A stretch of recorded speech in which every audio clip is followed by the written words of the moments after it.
Hello, and welcome to PlotFall. Let's journey together into the often overlooked details surrounding why you wouldn't survive a day as a Roman sewer worker. Before we begin, if you find value in these stories, perhaps take a quiet moment to like the video and subscribe. It helps others find the channel. You can also let me know in the comments where you're listening from and the time. It's always fascinating to see our quiet community grow around the world. Now, find a comfortable position. Perhaps dim the lights or turn on a soft fan for background noise, and let's ease into tonight's story together. Let's close our eyes for a moment and drift back, not just in time, but into the very heart of an empire. Imagine the air above you in ancient Rome, perhaps a little hazy with the smoke from countless hearths, yet carrying the distinct, comforting scent of baking bread from a nearby pistrinum asterisk. This aroma mingles with the sharper, sweeter tang of incense drifting from a temple dedicated to Jupiter Optimus Maximus, its gilded roof tiles glinting under the Italian sun. Sunlight, warm and golden, bathes the gleaming travertine and marble of the forum, making the statues of stern-faced emperors and serene gods almost shimmer with an illusion of life. You hear the distant, rhythmic clatter of iron-shod chariot wheels on meticulously laid basalt paving stones, the constant murmur of Latin voices, a lively tapestry of commerce, gossip, and perhaps the forceful oratory of a senator echoing from the steps of the Curia. It's a city of staggering beauty, of carefully engineered order, of power made visible and tangible. But beneath this sun-kissed, vibrant surface, beneath the polished flagstones walked upon by poets and proconsuls, and under the grand colonnades that speak of imperial might, lies another Rome entirely, a hidden realm, unseen by the citizens who stroll through fragrant gardens or cheer at the Colosseum, yet utterly essential to the city's magnificent, sprawling existence. Just as unseen roots nourish a mighty tree, a complex labyrinthine network of tunnels and channels snakes silently through the earth below. This subterranean world doesn't share the forum's sunlit glory, nor the Palatine's aristocratic prestige. It's a place of perpetual, damp twilight, of slick, moss-covered stone, and the ceaseless, gurgling murmur of, well, everything the city above wishes to discreetly wash away and forget. It is the silent, unglamorous, and often fetid foundation upon which Rome's celebrated grandeur is so carefully built, a necessary darkness supporting the brilliant, celebrated light. And now, let us gently descend into that very darkness, leaving behind the distant, muffled sounds of the vibrant city.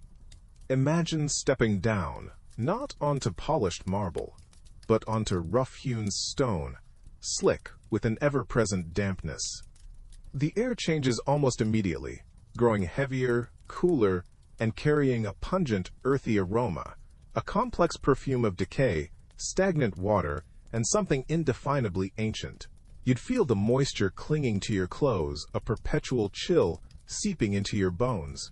These are the veins of Rome, the famous Cloaca Maxima and its countless tributaries, vast tunnels of arched brick and stone.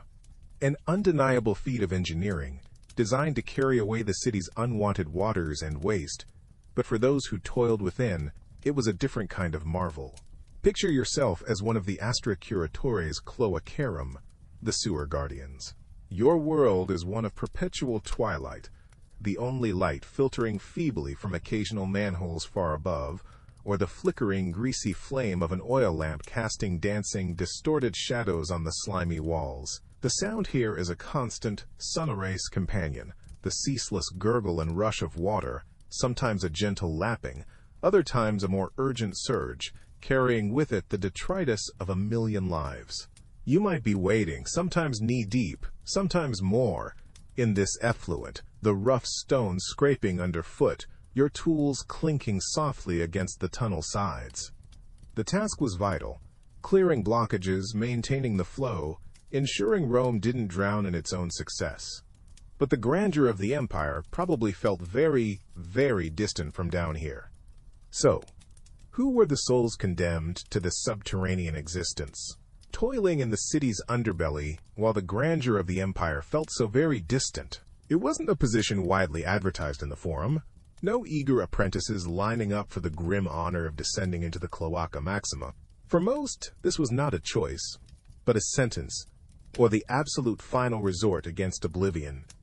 These were often the forgotten, the invisible, the people Rome preferred to keep out of sight and mind.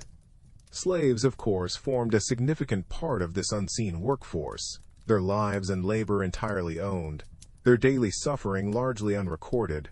You could almost feel the constant, clinging dampness on their rough-spun tunics. See their skin perpetually slick with the city's refuse, bearing the raw, chafed marks of their toil, cuts and scrapes that would fester in the unholy water.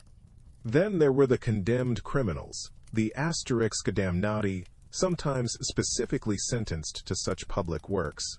Their transgression above ground led to a penance paid in the darkness below, a daily descent into filth, and the near certainty of disease. Imagine the chill, not just of the cold, murky water seeping into worn-out sandals, but of sheer hopelessness, a dampness that no Roman sun could ever truly dry from their bones. Their world was one of dripping stone and the echo of their own miserable labor. And finally, there were the desperately poor, those teetering on the very precipice of survival in a bustling, indifferent city. For them, the stench-filled tunnels, dangerous as they were, might have represented the only flimsy bulwark against starvation. A grim bargain was struck, a few coins perhaps, for a day spent wading through the effluence of 1 million people. Their bodies, already weakened by hunger, would have been ill-equipped to fight off the myriad infections that lurked in every shadow, every stagnant, refuse-choked pool. These were the ghosts in Rome's great machine. So how did one find oneself in this unenviable role, poised at the damp, shadowed threshold of Rome's hidden, stinking rivers? For some, as we've touched upon, it was the gnawing emptiness of a stomach, the stark choice between the sewer's grim embrace and starvation's slower, colder grip. Their path was paved with a weary desperation, a reluctant shuffle towards the only meager wage they could find, a wage stained with the city's filth. But for many others, the journey to the Cloaca Maxima, or one of its many fetid tributaries, was not a choice at all, however grim. Imagine, if you will, the cold pronouncement of a Roman magistrate, his voice devoid of warmth, echoing in a grand but unforgiving stone hall, condemning you to asterisk opus publicum asterisk, hard labor for the state.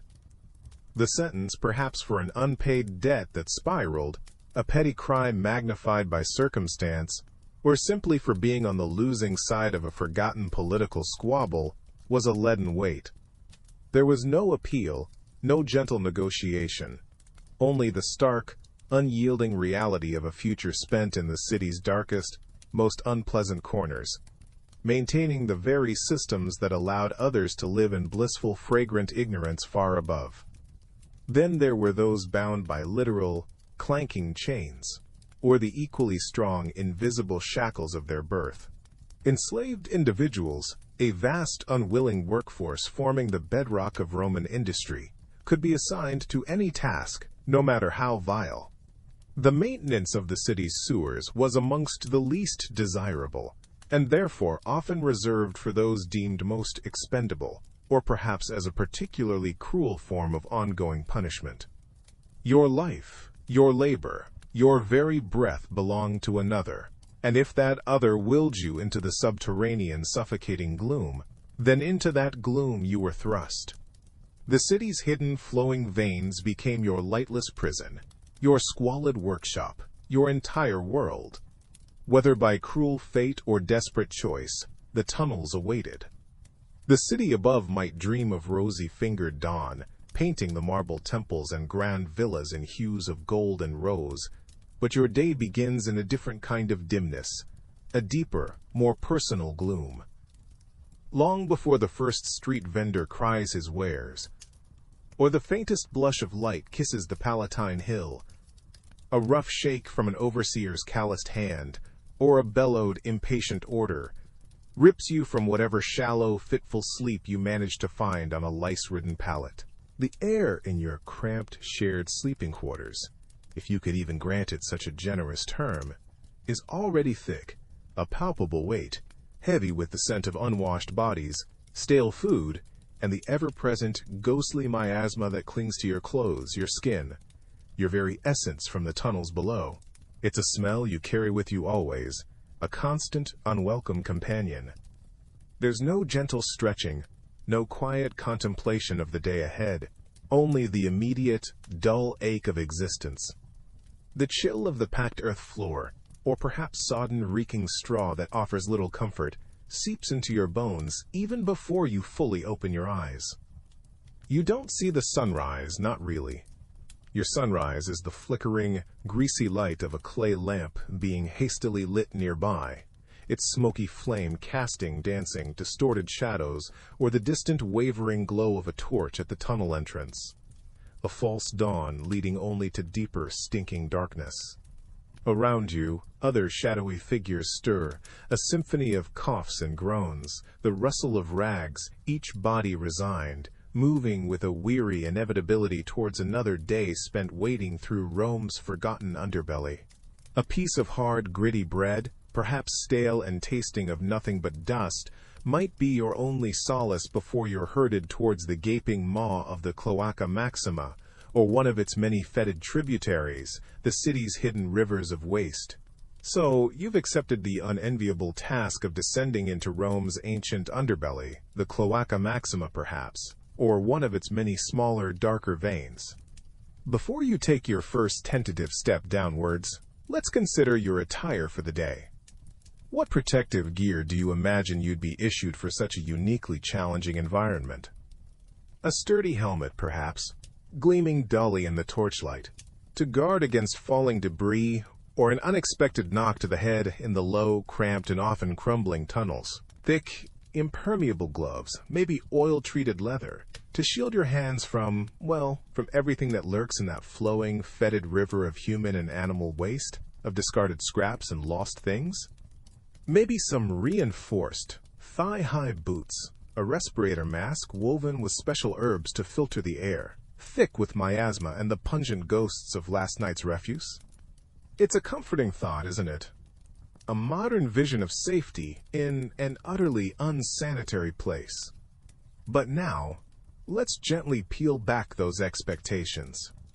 The truth, for the Roman workers tasked with maintaining these subterranean passages, often slaves or the lowest class of free laborers, was starkly different. Your protective gear was likely little more than the tunic on your back, already threadbare from constant use, and perhaps some worn leather sandals if you were fortunate enough to possess them.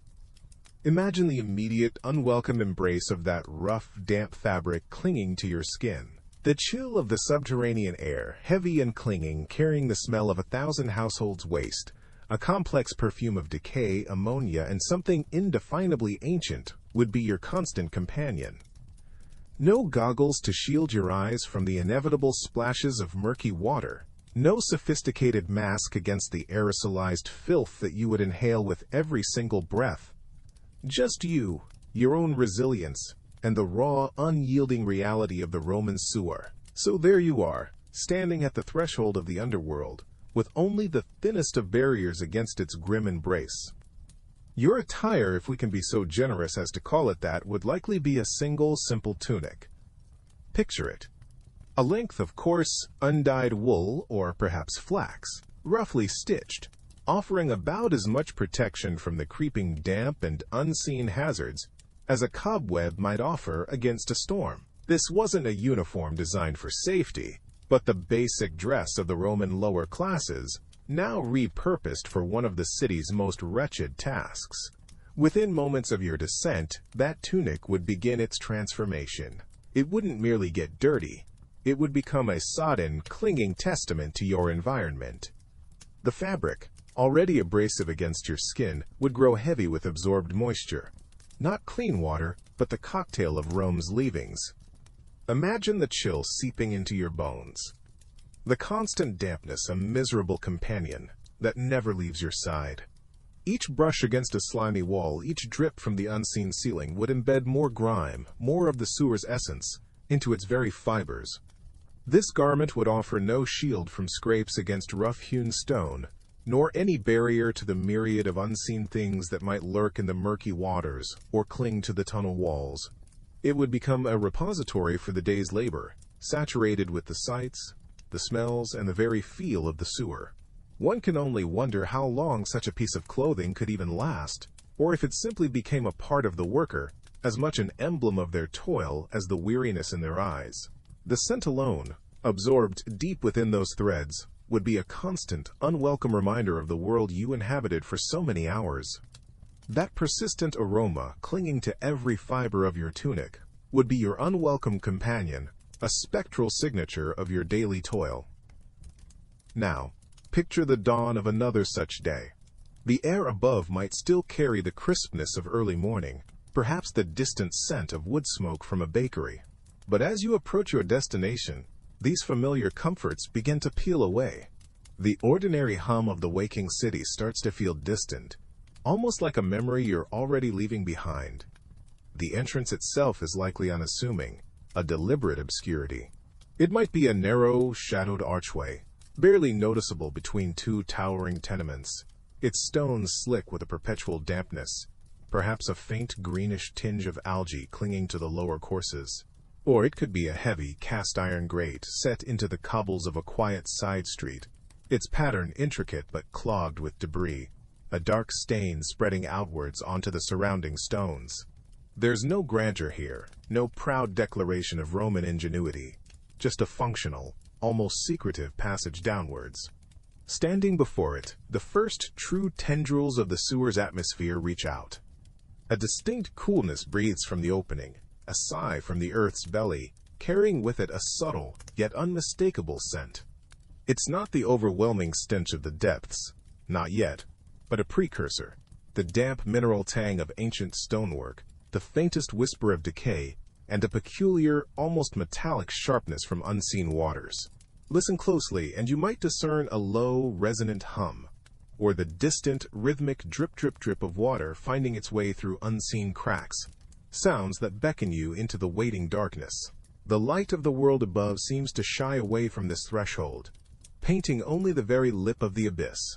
As you descend, perhaps just a few more steps into this subterranean world, that initial hint of decay blossoms, or rather festers. The air itself begins to feel different, heavier somehow, as if pressing down with an invisible weight. It's no longer just the damp chill of stone and old water. It's becoming something more, a presence. Imagine a blanket, woven from the accumulated breath of a sleeping city, but a city that never truly cleans itself. This blanket, thick and cloying, starts to wrap around you. The smell isn't singular. It's a chorus of unpleasantries, a complex tapestry of odors that your nose, accustomed to the relatively fresh air of the streets above, simply isn't prepared for. There's the sour, acrid bite of stale urine, a persistent undercurrent. Mingled with this is the deeper, more pungent aroma of human waste, a smell both ancient and undeniably organic. But it doesn't stop there. Add to this the cloying sweetness of rotting food, scraps and refuse carelessly tossed down drains, now slowly decomposing in the damp darkness. Then, layer over it all the thick metallic tang of stagnant water, water that has sat too long, absorbing the essence of everything around it, becoming a soup of the undesirable. It's a perfume of putrescence, a miasma so potent it feels like you could almost taste it, coating the back of your throat, a constant, unwelcome companion in these sunless tunnels. Nothing you've encountered in the bustling markets or quiet gardens above could ever prepare you for this. And as that overwhelming scent begins to almost numb your senses, another reality of this underworld asserts itself. The profound, almost physical, darkness. You step down, perhaps from a grimy access point hidden away in a quiet alley, and the sun is instantly snatched away, as if a heavy curtain has fallen. It's a thick, velvety blackness, the kind that presses in on you from all sides, cool and damp against your skin. Your eyes, accustomed to the Roman daylight, even the shaded porticos, are utterly useless at first. You blink once, twice, a futile attempt to pierce the gloom, slowly, achingly slowly, pinpricks of vague form might begin to coalesce as your pupils strain wide, trying to gather any stray photons that dare to venture this deep. Then, a flickering beacon appears, your guide's torch perhaps, or your own meager oil lamp, sputtering bravely against the immense oppressive dark. This isn't the warm, inviting glow of a hearth or the cheerful light of a bustling forum. It's a desperate, fragile island of light in an ocean of black. The flame, small and unsteady, throws out more shadow than true illumination. These shadows leap and writhe on the slick, curving tunnel walls with every gust of fetid air that whispers past, with every hesitant, careful step you take on the uneven ground. They stretch familiar objects into monstrous, distorted shapes, and turn unseen, scurrying sounds into lurking, imagined terrors. The light itself is a capricious companion, threatening to gutter out with the slightest draft or a stumble, leaving you utterly sightless in this subterranean maze. It's a constant battle for your eyes to make sense of this shifting, unreliable world, where the darkness always seems poised to reclaim its territory. With sight so unreliable, your ears strain to decipher the world around you, trying to paint a picture in the oppressive, damp gloom. And the sounds of the Cloaca Maxima are a character all their own. Listen past the frantic thumping of your own heart, past the whisper of your own breath. There's the water, a constant, unseen presence. Sometimes it's a distant, almost gentle gurgle, a deceptive melody hinting at hidden streams, though you know it's true. Foul nature comes from the city above. Other times, it's a more powerful, determined rush, the collective waste of Rome surging unseen through the tunnels, a relentless river flowing just beyond the next bend, carrying its murky secrets out towards the Tiber. Then, the scuttling, a dry, rasping whisper that flits at the very edge of your hearing, perhaps just beneath the sloshing of your own footsteps. Is it a rat, bold and fat from the endless refuse, its nose twitching in the darkness, or something else, something perfectly adapted to this lightless, forgotten realm? The sound seems to echo, to multiply in the confined space, making it impossible to tell if it's one creature or a dozen, scurrying just out of the reach of your feeble lamplight, their tiny claws clicking on the slick, uneven stones. It's a sound that promises company, but not the comforting kind. And above it all, or perhaps beneath it, woven into the very fabric of this place, is the drip. Drip. A relentless, hollow percussion.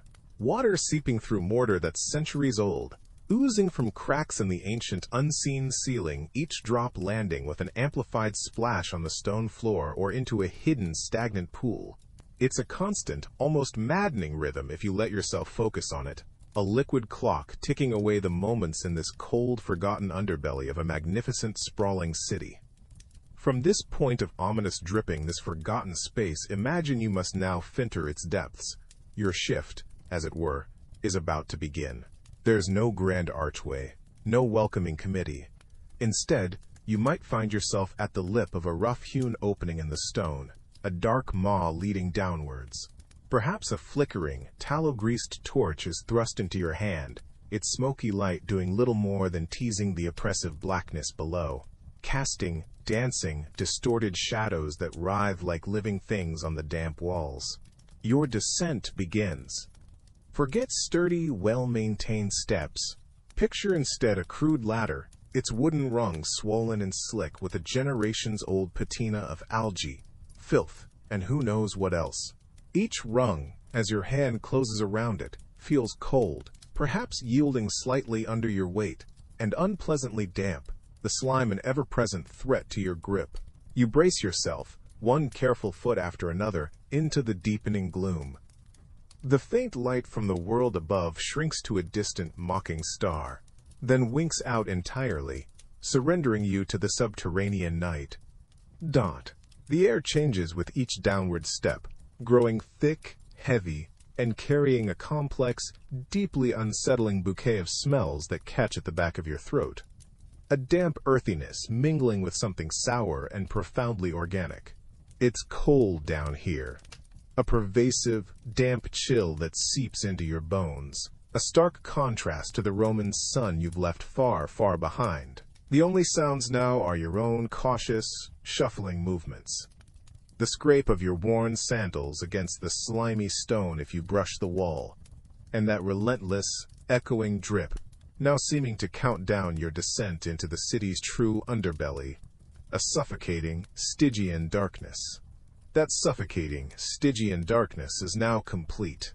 The last sliver of Roman daylight truly extinguished behind you, and with it, any lingering warmth from the world above vanishes, as if a heavy, icy door has slammed shut. The cold here isn't a gradual shift.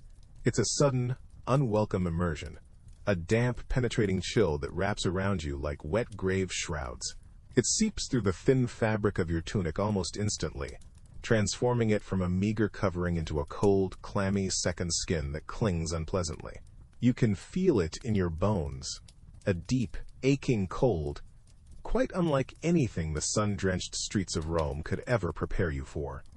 The vibrant heat that baked the forums and temples just moments ago now seems a distant, almost mythical memory.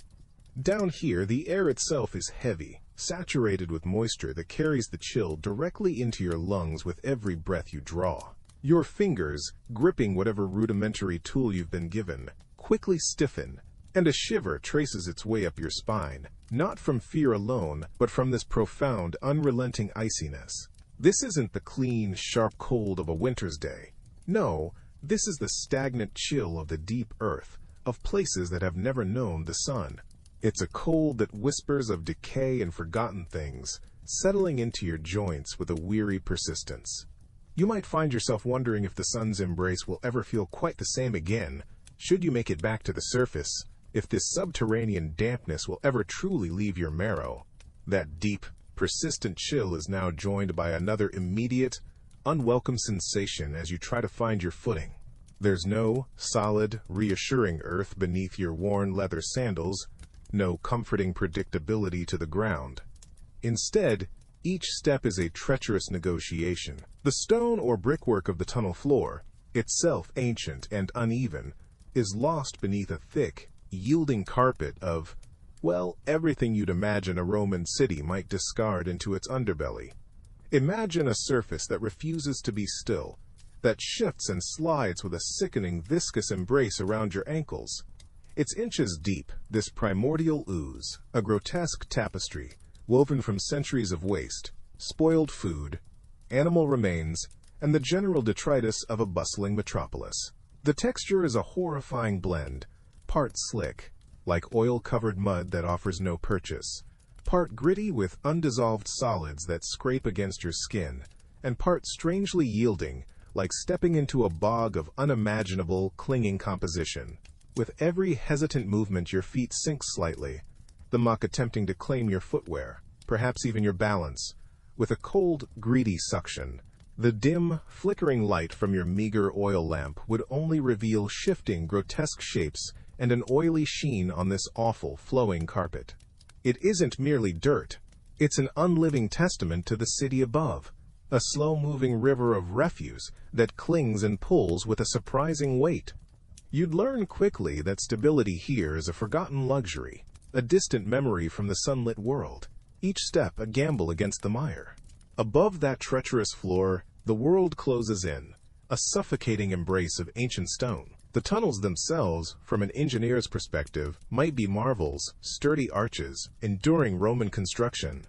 But for you, the worker, any sense of architectural grandeur is lost to oppressive, immediate confinement. You'd often find yourself stooped, sometimes even forced to crawl on hands and knees through the narrower, older sections where the ceiling dips alarmingly. These arched passages are rarely high enough for an adult to stand with any semblance of comfort, condemning you to a perpetual, aching crouch that strains every muscle in your back and legs, a constant reminder of your subterranean prison. The stone, once sharply hewn by skilled hands, is now perpetually slick to the touch, cold and unforgiving. It weeps a constant, chilling moisture, beads of it catching the faint, dancing light of your oil lamp like distant, uncaring stars in this man-made night. This dampness hangs heavy in the air, too, thick and cloying, carrying the pervasive stench you're already all too familiar with. And what coats these weeping walls? It's a ghastly tapestry of grime, a thick, slimy patina, built up over years, decades, perhaps even centuries of neglect. Its color would be a dismal, shifting palette of deep browns, sickly greens, and oily blacks, a living mural painted by decay. You wouldn't dare lean against it, not unless you wanted that cold, unknown film to transfer itself to your already soiled tunic, another layer of the city's forgotten waste clinging to you, a souvenir no one would ever ask for. So, with that lovely image clinging to your senses, and perhaps your tunic, what grand instruments of sanitation are at your disposal for this monumental task? You might picture something engineered, specialized perhaps. Well, you can gently set that notion aside. Your toolkit is as humble as the task is vile. Picture a simple wooden shovel, its shaft perhaps slick with something other than water, worn smooth in some places from countless desperate grips, splintered in others from rough use, and the constant seeping damp. It's likely to be heavy with absorbed, well, everything, more suited to shifting loose, dry earth than the clinging, waterlogged muck that confronts you. Each scoop a heavy, reluctant offering that threatens to slide right back where it came from. Or perhaps you're handed a heavy iron hoe, its broad blade chipped, rusted, and undeniably dull. The kind of tool that demands a strong back and an even stronger stomach as you heave and drag it through the unseen depths, the handle jarring your bones as it dislodges who knows what from the channel's floor. The cold, unforgiving metal bites into your palms, even through layers of hardened skin, each pull a small, exhausting battle against the thick, resistant sludge. It's a slow, back-breaking rhythm, the rhythmic scrape and thud echoing faintly, swallowed by the oppressive silence of the sewer. And if those comparatively luxurious implements aren't available that day, or simply aren't quite doing the trick for some particularly stubborn, unseen blockage, well, then you have the oldest, most intimate tools of all, your own two hands. Gloved? That would be a delightful, almost comical anachronism. You'd be plunging them directly into that cold, viscous soup, a chilling embrace of unknown textures, feeling for obstructions, your fingers brushing against things best left unimagined, sharp edges, soft masses. It's an intimate, unwelcome communion with the city's deepest secrets and discarded waste. Each handful removed feels both like a tiny, almost imperceptible victory, and an utter, soul-crushing defeat, knowing how much more remains, stretching endlessly into the suffocating darkness ahead. The blockages themselves are a monstrous tapestry woven from the city's daily life, a compacted history of refuse. Imagine the sheer volume of waste generated by a million souls, all funneling down into these lightless rivers beneath their feet. There would be everyday kitchen scraps, of course, fruit cores, vegetable peelings, bones from 1,000 hurried meals, all slowly congealing into a stubborn, semi-solid mass. But then, mixed amongst the organic, you'd find the more surprising contributions. Lost sandals, their leather softened to a pulpy mush. Broken pottery shards, sharp and treacherous in the gloom, remnants of a dropped amphora or a shattered cup. Perhaps even discarded rags, animal waste, and building debris, all tangled together like some grotesque subterranean nest built by an unseen creature. Your primary task, day in, day out, is to dismantle these, to tear them apart, to dislodge them, to coax them back into the sluggish flow of the cloaca maxima or its lesser brethren. It's a battle fought in inches, against an enemy that never truly surrenders, only regroups further downstream, a silent, stinking siege. The strain on your back, your arms, your legs would be immense, a constant dull ache settling deep into your muscles. Each movement is an effort, hampered by the clinging mud underfoot and the claustrophobic confines of the tunnel walls, slick with an unnameable slime. You're not just fighting filth. You're wrestling with the sheer, relentless output of a civilization, a city literally digesting itself and expelling its unwanted remnants into your unwilling hands. And as one section clears, a faint, gurgling sigh from the now moving water might be your only reward. A fleeting auditory confirmation that you've made a difference, however temporary, before the next choke point, the next unseen monument to Rome's consumption, awaits your attention in the perpetual, subterranean twilight. But that faint, gurgling sigh is so easily swallowed by the silence, or worse, by the telltale sounds of the next challenge. Because the blockages are a special kind of Roman mosaic, pieced together from the city's cast-offs. It's far more than just honest mud or simple silt washed in by the rains. Imagine a thick, almost sentient slurry, a grotesque porridge of daily life. There are the ubiquitous, half-digested remnants of countless Roman meals, rotting vegetables, fruit cores, fragments of bread gone green and fuzzy. Then, the bones, small, sharp chicken bones, larger, splintered remains from a butcher's discard, perhaps even the delicate skeleton of a pet cat, tossed carelessly into the drains. Broken pottery shards glint dully in your lamplight, treacherous edges hidden in the muck, alongside lost coins, cheap bronze mostly, too insignificant to retrieve from the street above. And woven through it all, permeating every particle, is the overwhelming, undeniable presence of human waste. Ton upon ton of it, a relentless, fragrant tide that forms the very foundation of these subterranean dams. It's a thick, cloying, inescapable reality, the city's underbelly laid bare, and you are there to sift through its most intimate refuse. And as you sift, as you labor within this fragrant subterranean world, your primary adversary isn't just the refuse, but the profound, unyielding darkness. Above you, Rome might be bathed in Mediterranean sunlight, its marble gleaming, its citizens bustling in vibrant color, a world utterly divorced from your present reality. But down here, your entire universe is constricted to the meager, wavering glow of a single sputtering oil lamp. This lamp, likely a simple clay vessel burning cheap, smoky olive oil, is your sole beacon, yet it offers precious little comfort against the oppressive gloom. Its flickering light throws a small, hesitant circle onto the slime-slicked walls and the slow-moving slurry at your feet, a tiny, besieged island of murky visibility in an ocean of impenetrable black. The flame dances and dips with every current of fetid air, casting long, distorted shadows that writhe and retreat like phantoms, playing tricks on your tired, stinging eyes. Beyond this fragile pool of orange-tinged light, the tunnel stretches into absolute nothingness, a void that swallows sound and sight. You can't truly see the curve of the passage just a few paces ahead, nor gauge the true height of the arched, unseen ceiling pressing down from above. Every cautious step forward is a test of memory and nerve, every swing of your rudimentary tools a half-blind guess into the murk. The darkness isn't merely an absence of light, it feels like a tangible presence, a heavy, damp blanket smothering the senses, making the already grim task feel profoundly isolating, almost surreally perilous. Imagine the constant gnawing anxiety of that single flame faltering, threatening to plunge you into a truly sightless, silent tomb far beneath the living, breathing city.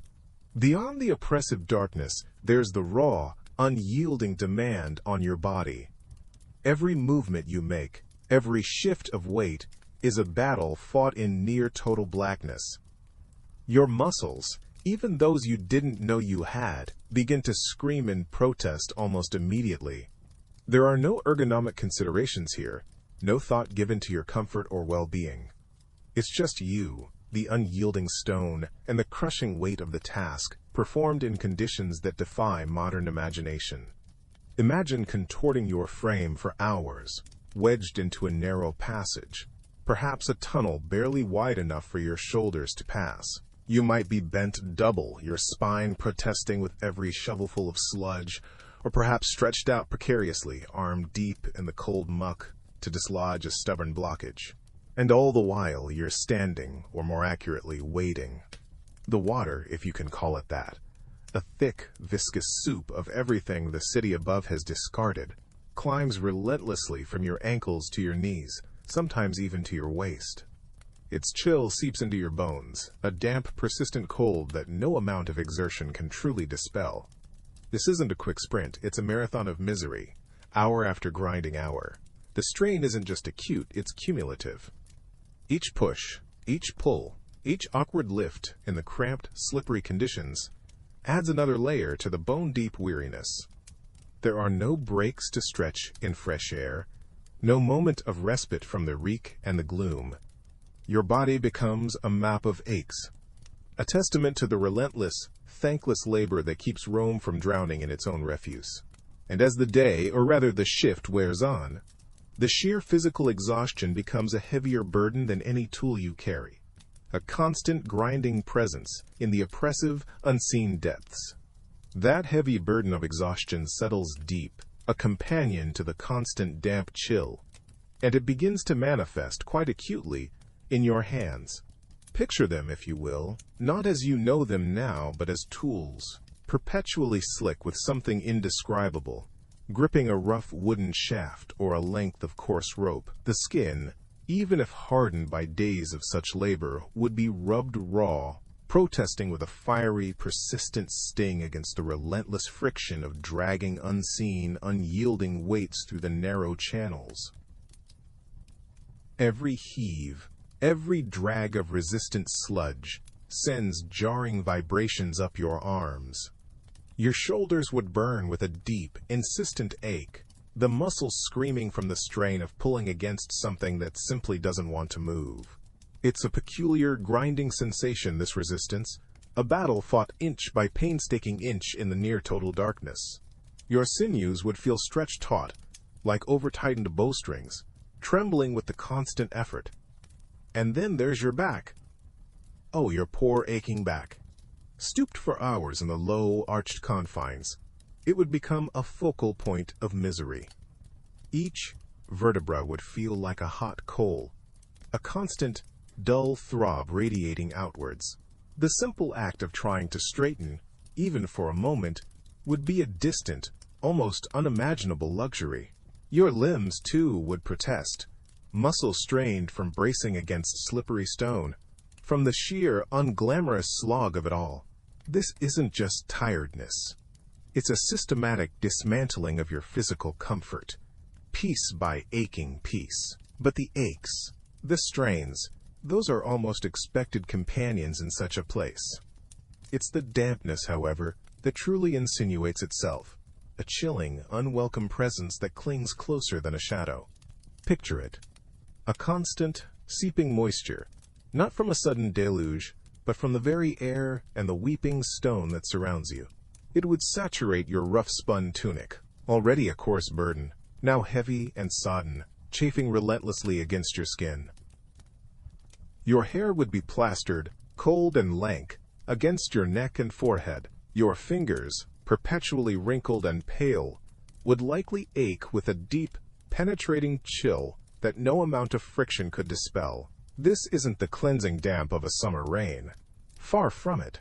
This is a subterranean damp, thick with the chill of the deep earth, carrying the faint, pervasive scent of mildew and ancient, waterlogged stone. It's a dampness that slithers past any meager defenses your clothing offers, until your skin itself feels eternally clammy, almost like an amphibian's. There's no hearth fire crackling nearby, no benevolent sunbeam to offer a moment's respite, to bake the moisture from your weary frame. Just the endless cool embrace of wet fabric, and the equally damp, stale air. You would feel this cold not just on the surface, but deep within your joints. A gnawing, insidious ache that amplifies the weariness from your labors. It's a cold that settles into your very bones, making each movement a fraction more ponderous, a degree more uncomfortable. The simple sensation of being truly warm, thoroughly dry, would transform into a distant, almost fantastical notion, a forgotten luxury. This constant, pervasive dampness becomes another layer of quiet torment, a slow, creeping erosion of any small comfort you might have hoped to find in the darkness.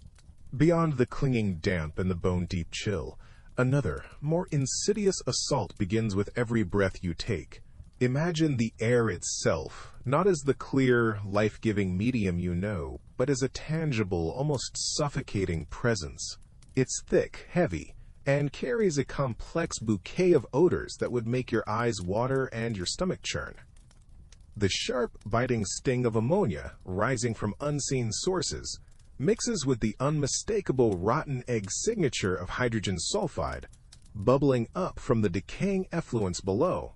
Each inhalation would feel like drawing in a cloud of fine, gritty dust, particles of dried waste, mold spores, and other unseen irritants, coating your throat and lungs with a persistent film.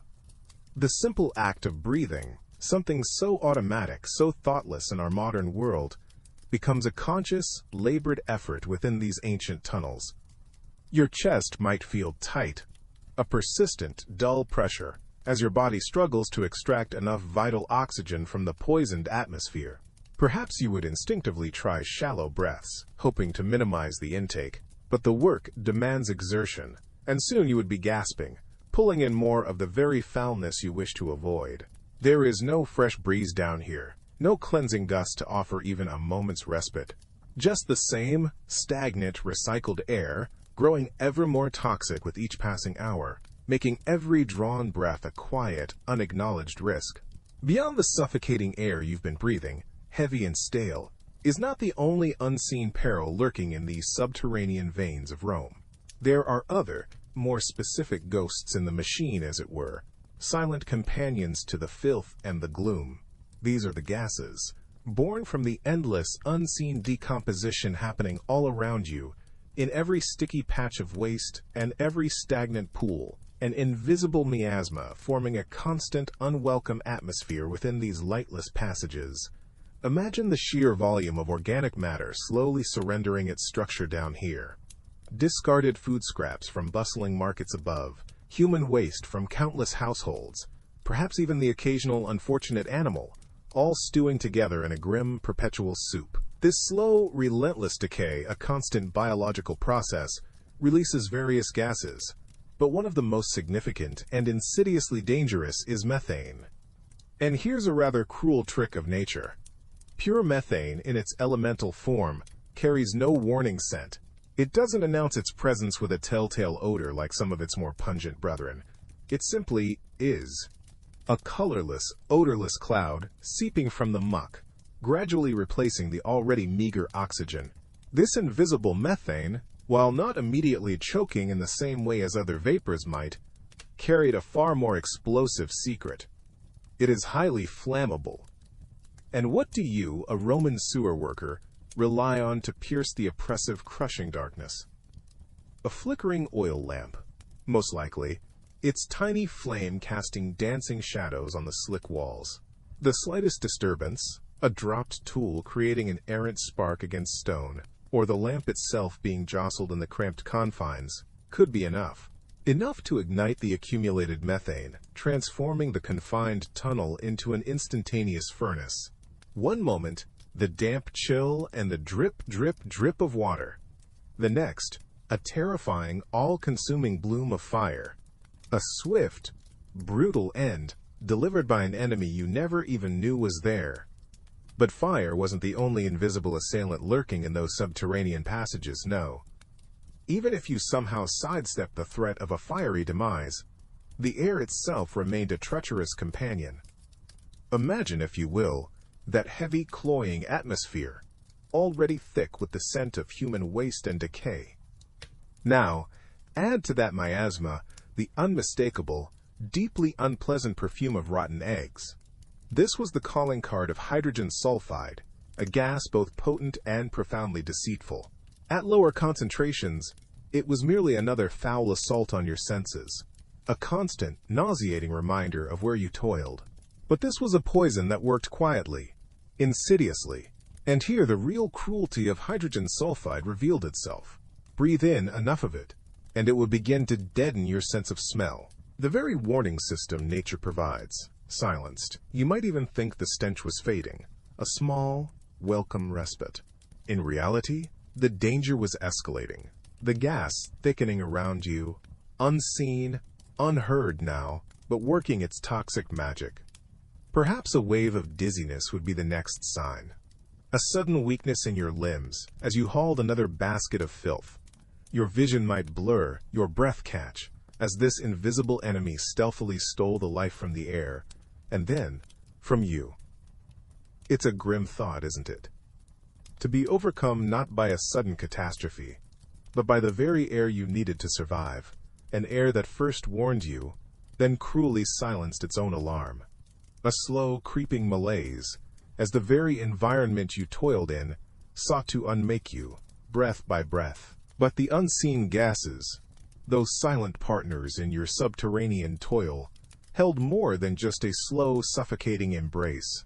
They harbored a far more violent potential, a sudden, fiery temper that could erupt with little warning.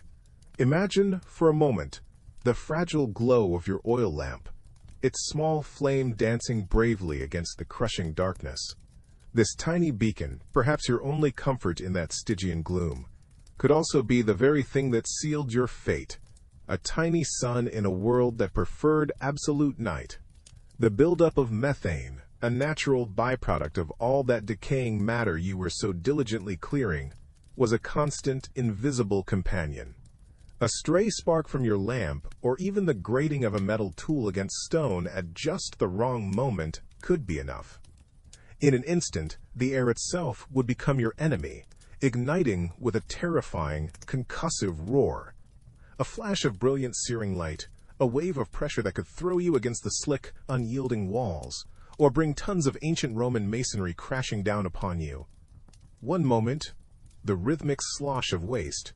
The next, a violent, fiery end, swift and merciless. And if the fire didn't claim you, if no errant spark met the volatile air, the alternative was often no gentler, simply quieter. The heavy, unbreathable gases like hydrogen sulfide could simply displace the good air, sinking into the lowest parts of the tunnel. That wave of dizziness you might have felt earlier would intensify, your lungs burning with each attempted gasp, your vision tunneling to black. A silent, suffocating cloud, as deadly as any explosion, just without the sound and fury. Either way, the air in these tunnels was a gamble, each breath a coin toss between a slow fade into unconsciousness or a sudden, violent oblivion. A chilling lottery, played out in the dark, day after weary day. Beyond the treacherous air, another, more tangible danger lurked within the Cloaca Maxima's labyrinthine embrace. These weren't the precisely engineered, reinforced concrete tunnels of our modern imagination. Think instead of ancient, often crumbling brickwork, its mortar slowly surrendering to the damp, or rough-hewn stone pieced together by hands long since turned to dust. The constant, unseen pressure of the earth above, the relentless flow of water saturating the walls, and the sheer age of these subterranean arteries meant they were in a perpetual state of quiet decay. Imagine yourself down there, the greasy flame of your oil lamp casting long, dancing shadows on the slick, moss-streaked walls.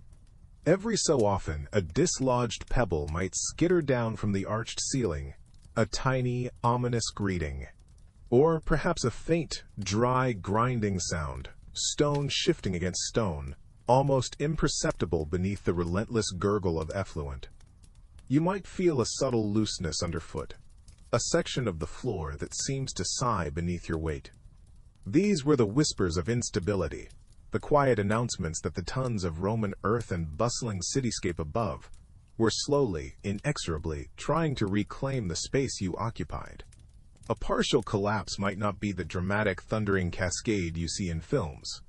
It could be a sudden, suffocating shower of dirt and smaller stones, a section of wall groaning and bulging inwards, or the ceiling sagging with a weary sigh. But even a seemingly minor cave-in, in such a confined, lightless, and noxious space, could swiftly become a death sentence, trapping you, crushing you, or simply blocking your only escape route as the foul waters began to rise. The ground itself, the very structure meant to contain the city's refuse, was often as treacherous as its contents. A slow, creeping dread, one that settled in the bones just as surely as the chill and the damp. And then, it happens. Not a dramatic roar, perhaps, but a sickening crunch, a sudden, violent shudder of the world around you. One moment, the oppressive familiarity of the tunnel. The next, a shower of stone and earth, a sharp, blinding pain, and then darkness. A blackness so profound it feels like a physical weight pressing down on your eyelids, on your chest. You try to move, a gasp tearing from your throat as a searing pain shoots up your leg, pinned beneath a fallen slab of rough-hewn tufa, its jagged edge digging mercilessly into your flesh. The air, already thick with the familiar biting ammonia, now carries the additional damp scent of freshly disturbed soil and shattered rock. Your first instinct, after the initial wave of agony and disorientation subsides to a throbbing ache, is to call out. A shout, raw and desperate, tearing from your lungs.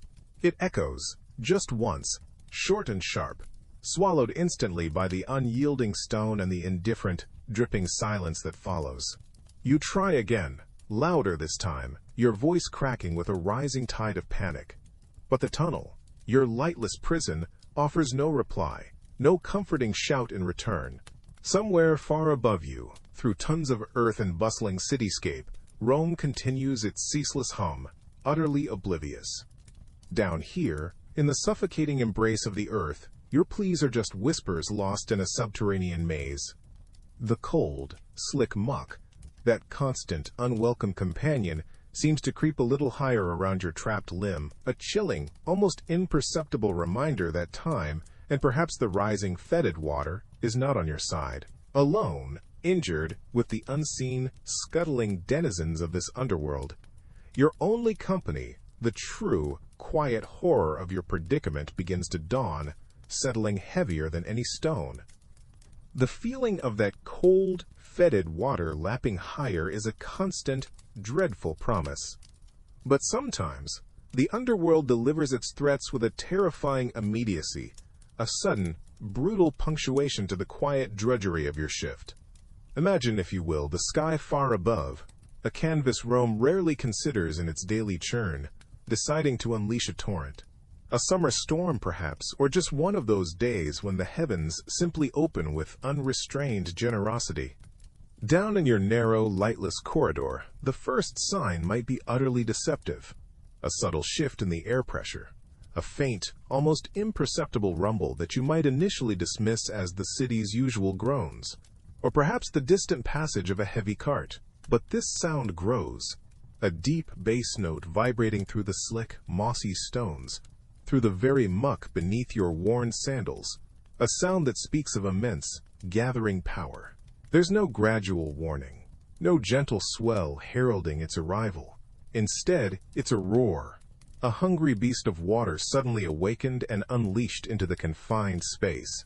A solid, churning wall of rainwater, thick with street filth, animal waste, and all the forgotten refuse of the city above, thunders towards you with astonishing speed. There's precious little chance of escape, no convenient higher ground in these smooth, weeping tunnels, designed to flow, not to shelter. The force is unimaginable, a liquid battering ram that sweeps you from your feet in an instant, tossing you like a forgotten rag doll through the oppressive darkness.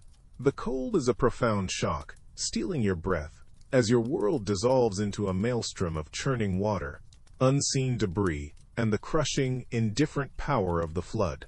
The very system designed to cleanse Rome now becomes an unstoppable torrent, carrying you, a tiny, insignificant speck, towards an unknown and likely grim fate.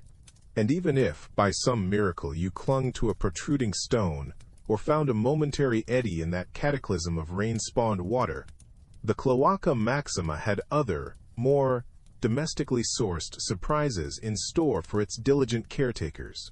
The city above, with its ceaseless activities, presented its own unique and equally perilous forms of deluge, quite apart from the whims of the weather. Picture, if you will, the grand public latrines dotted across Rome. Dozens of citizens, perhaps hundreds throughout the day, would be seated companionably upon cool stone, sharing news, conducting business, and relieving themselves into the channels that all fed, inevitably, downwards. Each individual flush, a small contribution to the flow. But sometimes, perhaps as the boisterous crowds exited the Colosseum, or as a popular bathhouse emptied, a great many of these contributions would arrive almost simultaneously, a synchronized cascade from the world above. Down in your narrow, lamplit section of tunnel, the usual gentle subterranean river might suddenly quicken, its gurgle deepening. A strange, insistent roar would echo from further up the passage. Not the deep rumble of a distant storm, but something sharper, more urgent and disturbingly close. Before you could even fully register the change in the air, thick with the usual miasma, a concentrated wave, a veritable tide of everything the city no longer wanted, would surge towards you. Its arrival heralded by a sudden, vile increase in the ammonia tang that already stung your nostrils. This wasn't just water. It was a thick, potent slurry, often still warm from its recent journey. It carried with it a fresh, unwelcome intensity to the already pungent air, and a chorus of new, unpleasant sloshing sounds that promised to engulf you. This sudden torrent, born from the city's collective relief, might not possess the sheer, overwhelming volume of a flash flood caused by a storm.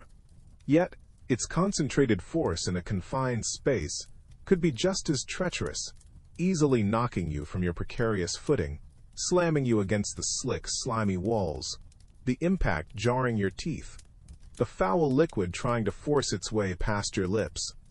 Another wave of Rome's refuse, delivered with punctual, almost civic, indifference, a daily, sometimes hourly reminder of your precarious station deep beneath the bustling, oblivious streets.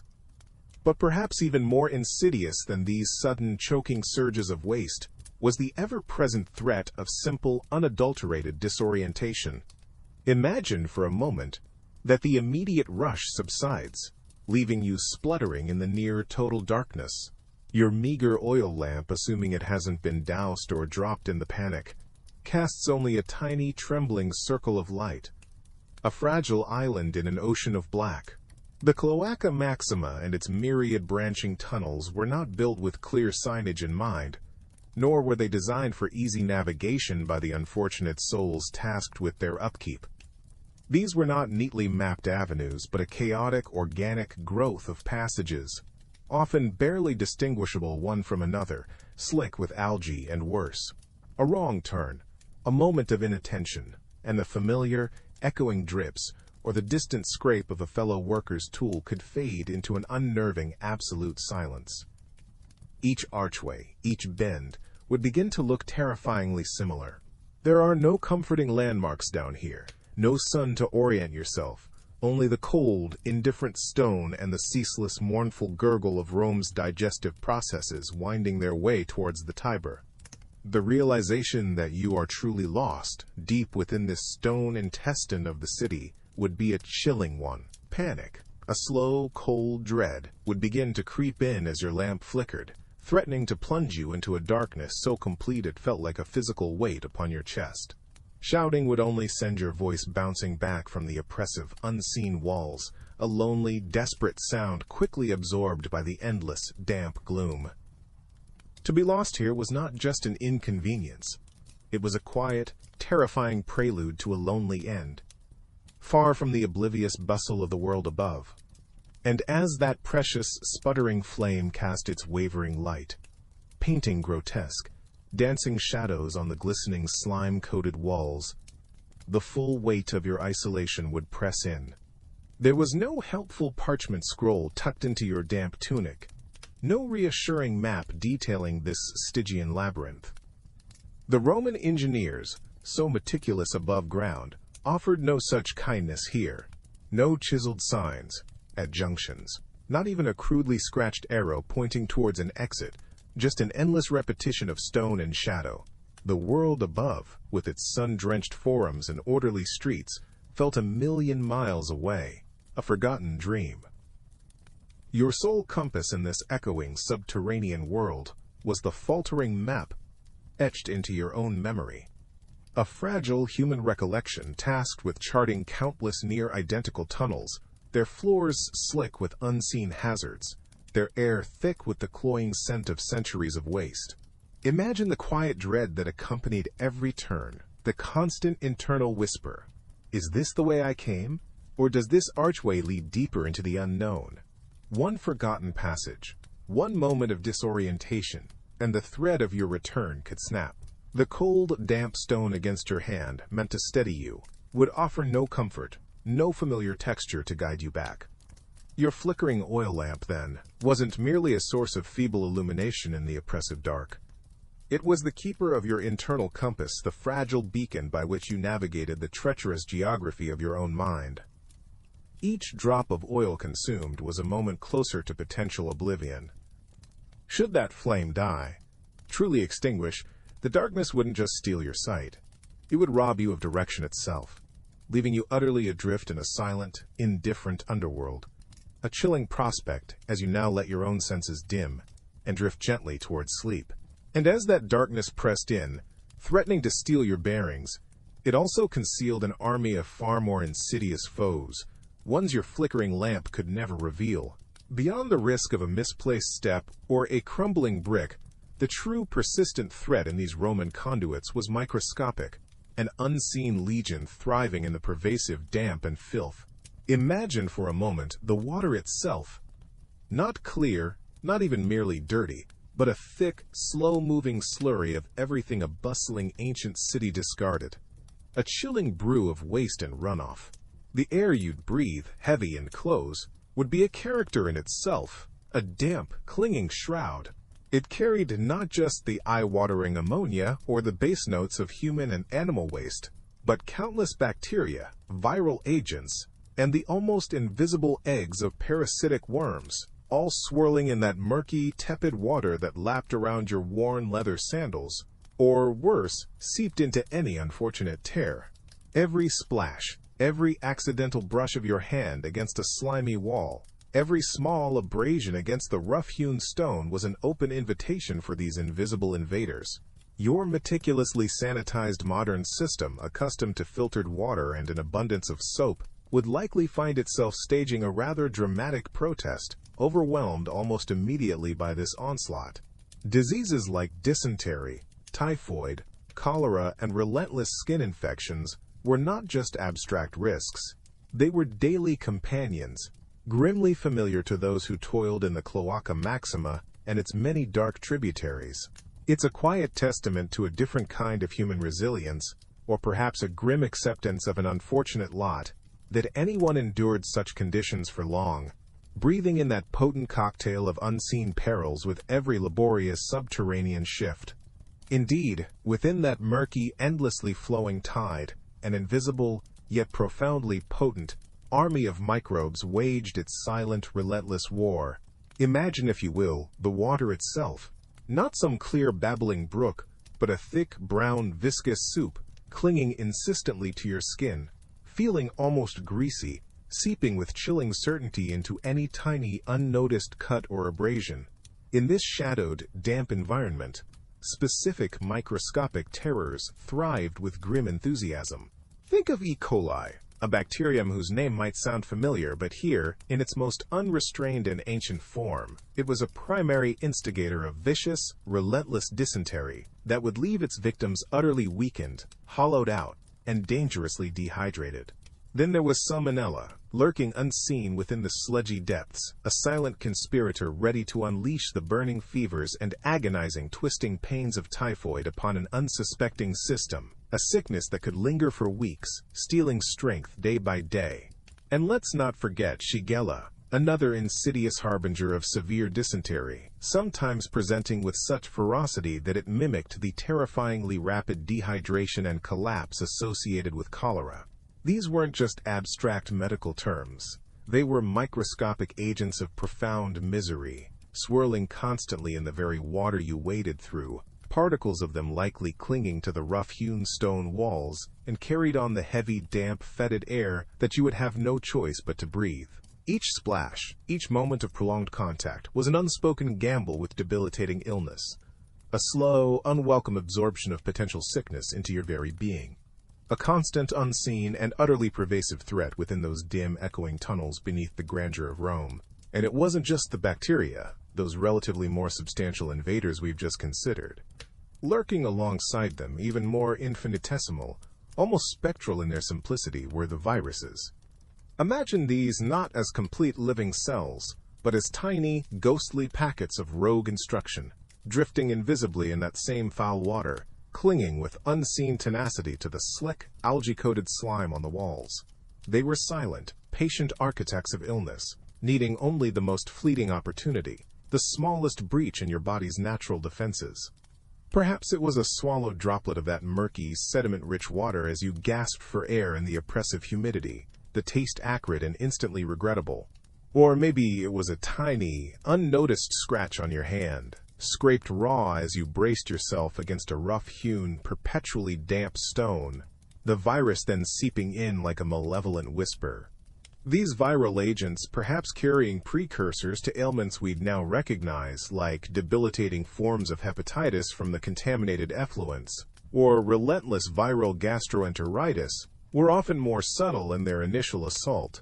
They didn't always announce their devastating arrival with the immediate violent fury of something like cholera.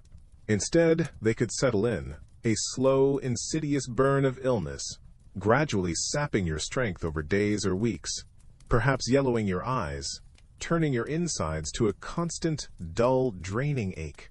The sewer itself, a vast, dark, and perpetually damp network of echoing tunnels, was their perfect, thriving kingdom.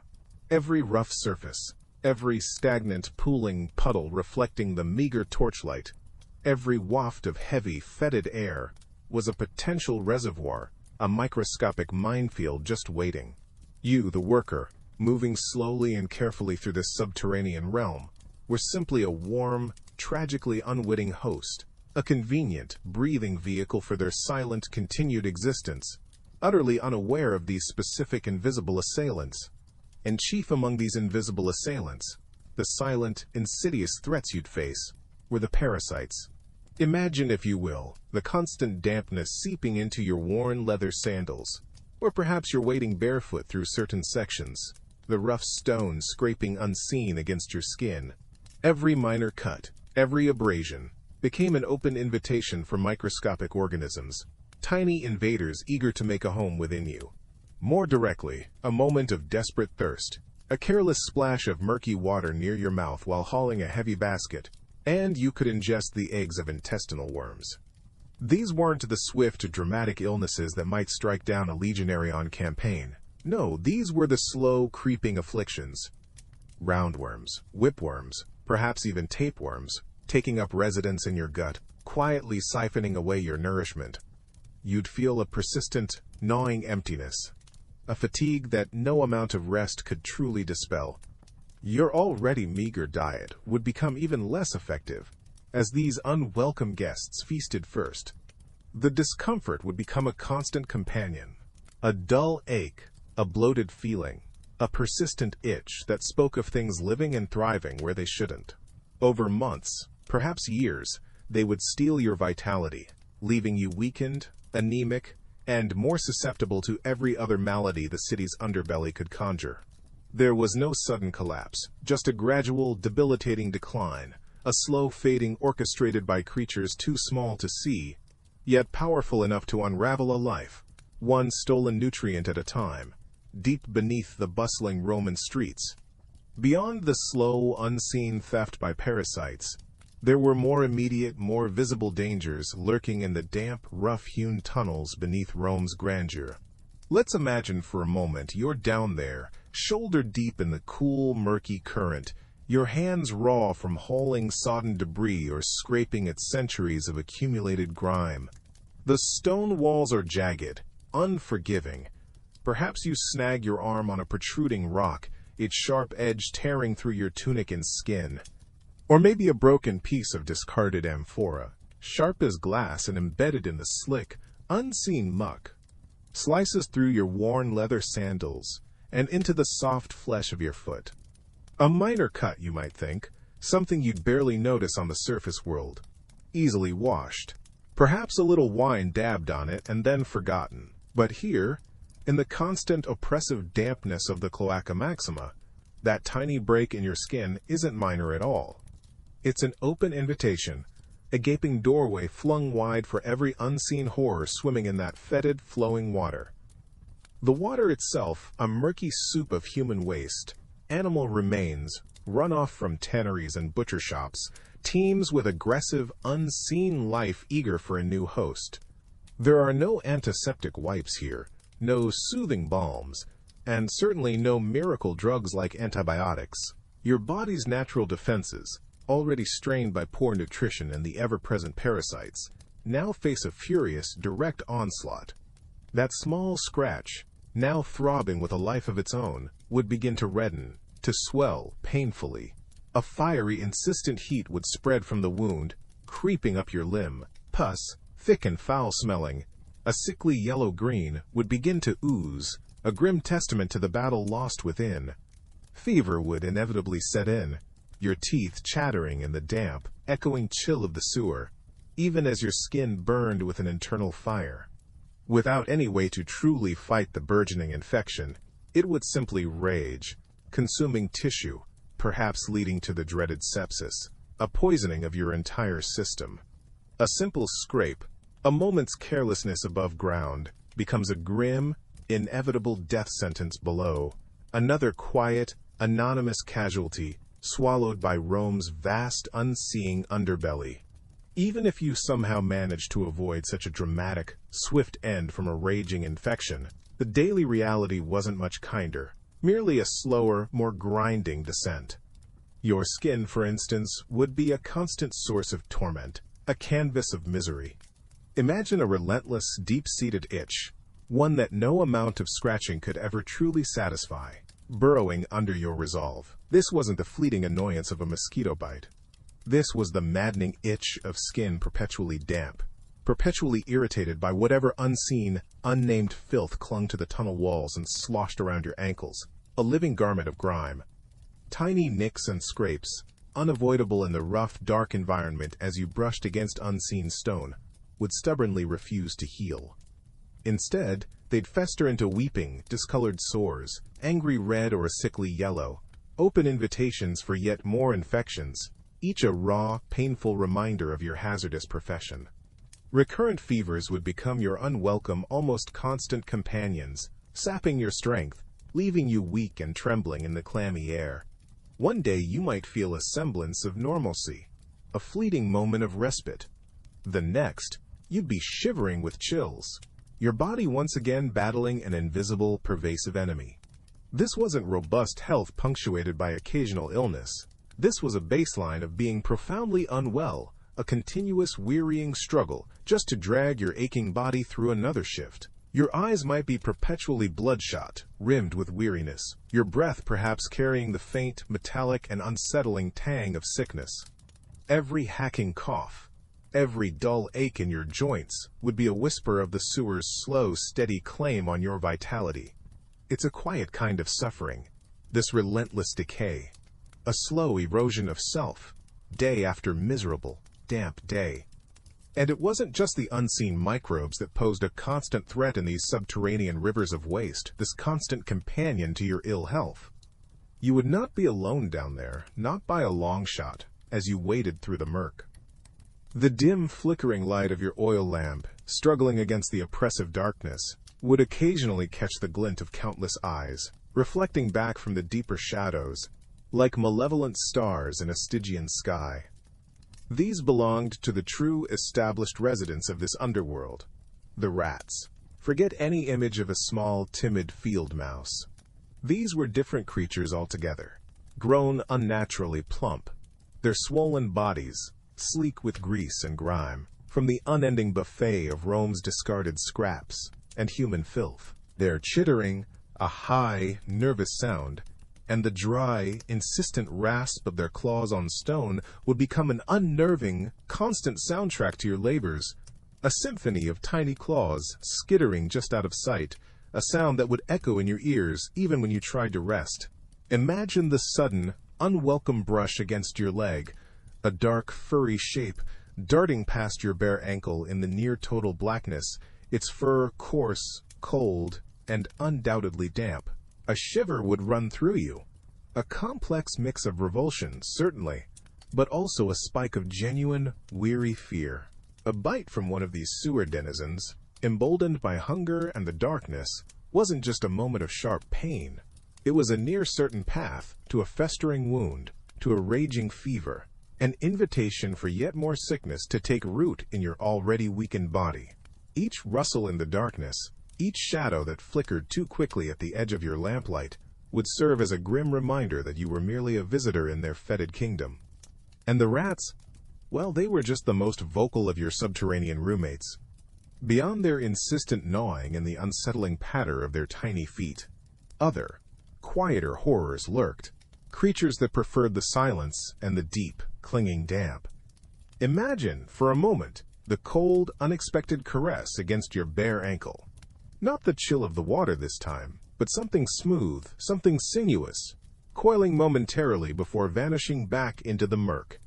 Snakes, drawn to the sewer's constant, cool, damp breath, would often find their silent way into these man-made caverns, seeking refuge from the city's heat or perhaps a less discerning meal.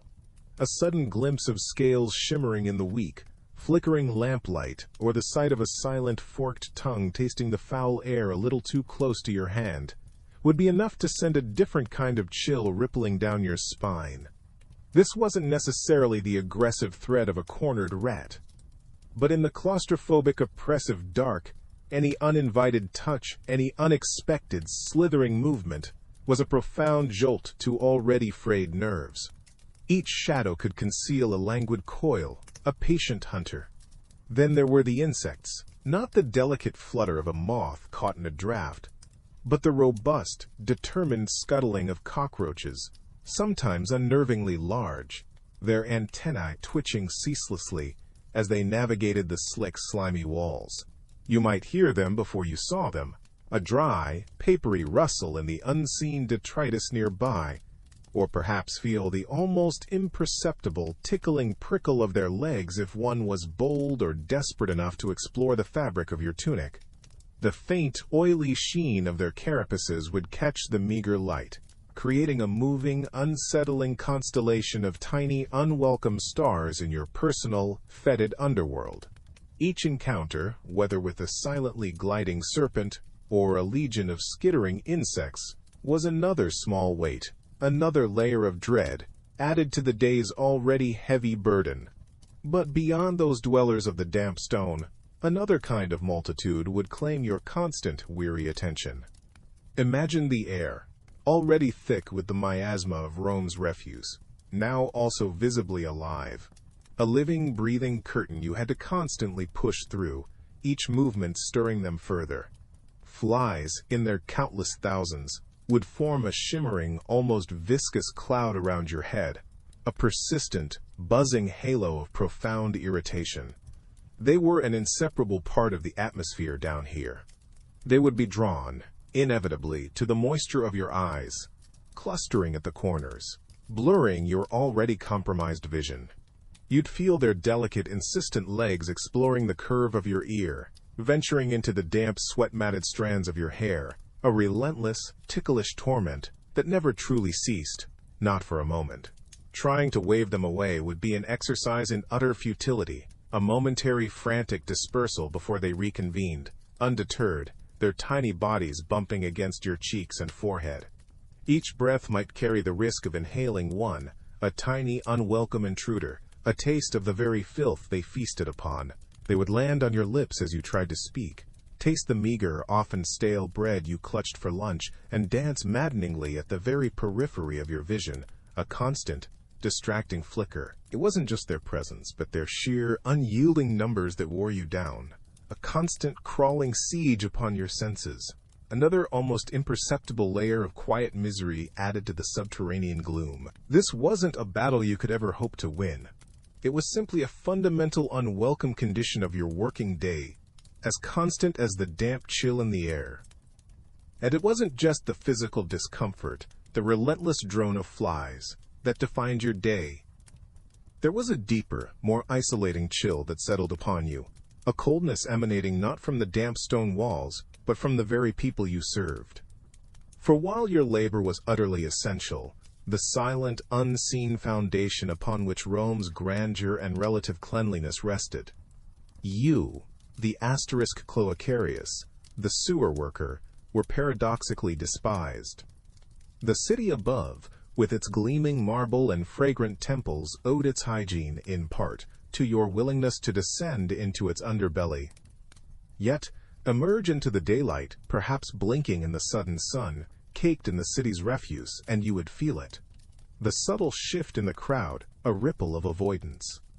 You'd catch the averted gazes, the slight, almost imperceptible crinkling of noses, the way a mother might instinctively pull her child a little closer as you passed.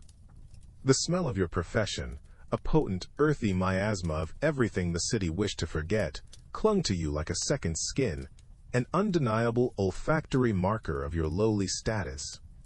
It wasn't merely the odor itself, it was what it represented: constant, intimate contact with the impure, the discarded, the ritually unclean. You were a necessary evil, a living embodiment of the city's hidden dirt, and therefore, you were often considered inherently unclean in their eyes. There would be no easy, friendly greetings from most shopkeepers, no casual invitations from strangers to share a cup of cheap wine at a sun-drenched thermopolium.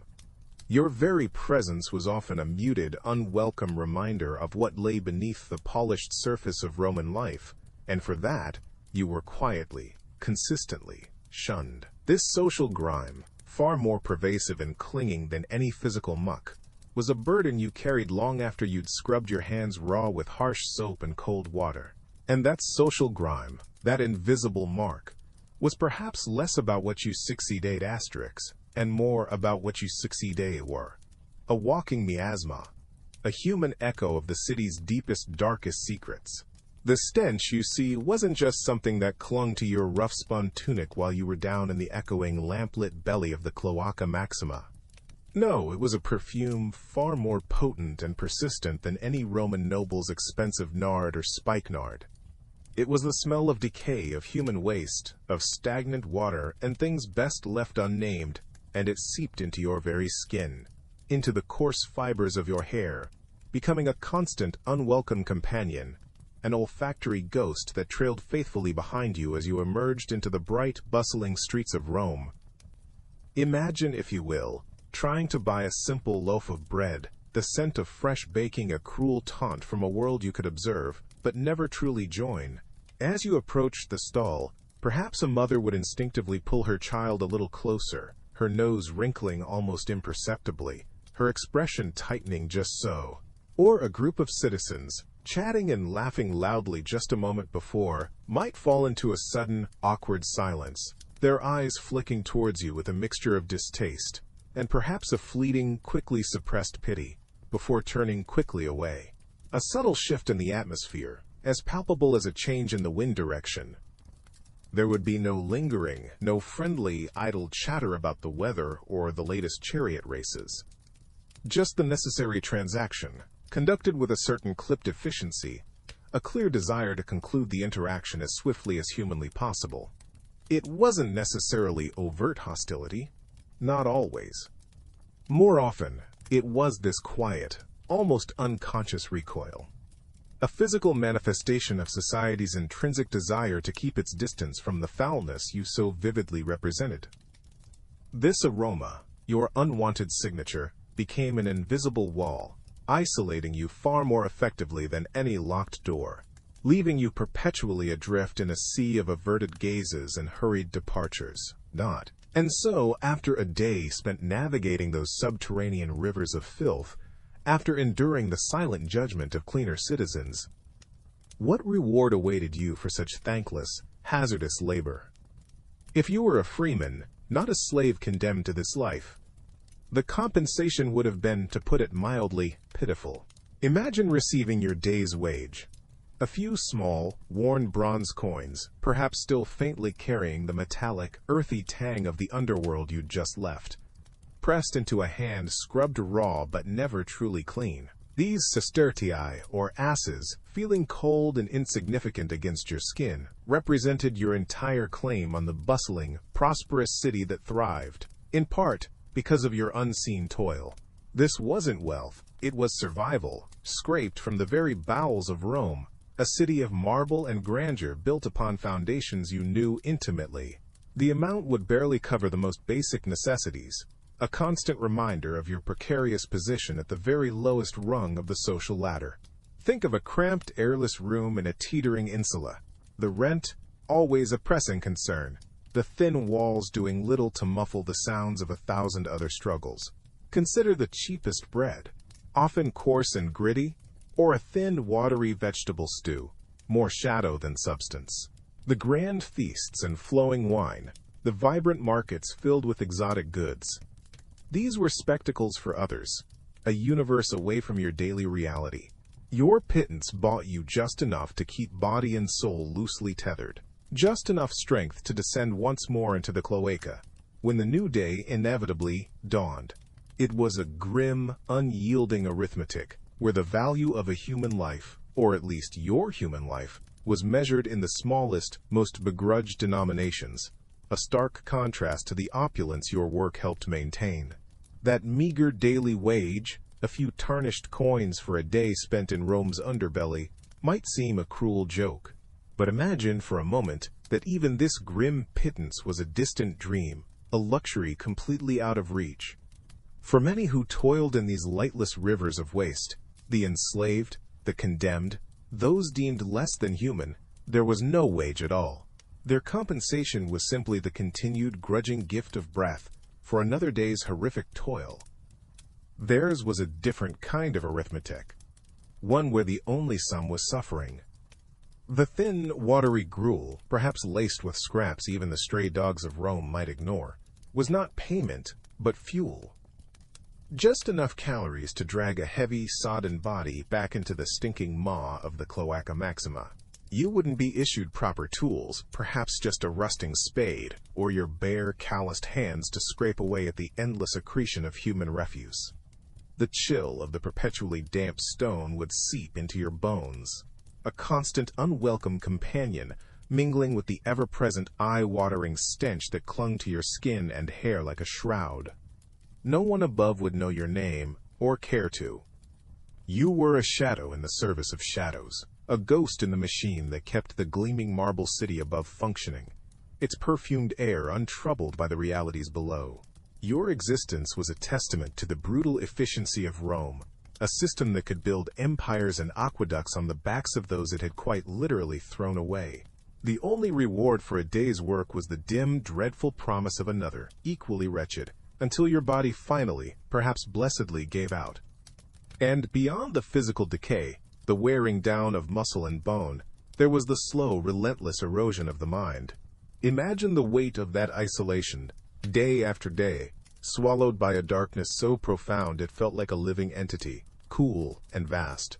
The only company, often, was the distant gurgle of unseen water, the faint scuttling of things best left unimagined, and the hollow echo of your own ragged breath against the damp stone. Each flicker of your meager oil lamp could cast a familiar shadow into something momentarily monstrous, a constant, gnawing anxiety that twisted quietly in your gut, a silent companion in the oppressive stillness. The revulsion was a persistent shadow, too, a layer you could never quite shed. It wasn't just the overpowering stench, which, after a time, your senses might have mercifully dulled to, but the pervasive feel of the place, the slickness underfoot, the damp chill that seeped into your very bones, the clinging grime that became a second skin. You might wonder, in rare, quiet moments, how long before that outward filth began to feel like an inward stain, a creeping reflection of your perceived worth in the grand, indifferent scheme of Rome. The sheer, unyielding monotony of it all, scraping and clearing, day in, day out, in the same oppressive gloom, must have been its own unique kind of torment, a slow grinding down of the spirit. This wasn't a job you simply left behind at the end of a shift.